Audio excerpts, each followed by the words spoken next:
যাও পাখি, যাও পাখি তাকে বলো যে আমার ঘর এখনো অন্ধকারে মূর্ছিত হয়ে আছে, শুধু সেই পারে শোনাতে আলোর স্বর। বলো আমি তার জন্যে আলোর ঘর বানাবো অন্ধকারে। নীরেন্দ্রনাথ চক্রবর্তীর কবিতা আসলে এই। তার প্রেম আমাদের ছক ভাঙা প্রেম, তার প্রতিবাদ আমাদের ছক ভাঙা প্রতিবাদ।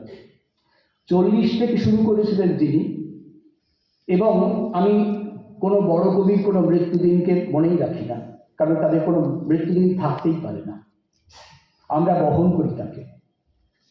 সেই মানুষটার সেই সময়কে আমি শেষ করব এ টেল অফ টু সিটিজ বলে একটা উপন্যাস আছে, আপনারা জানেন।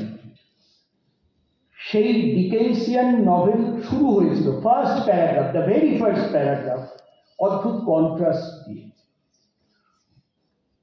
অদ্ভুত হেঁয়ালির মতন বিপ্রতীপ ধারণা দিয়ে। It was the best of times, it was the worst of times, it was the age of wisdom, and it was the age of foolishness.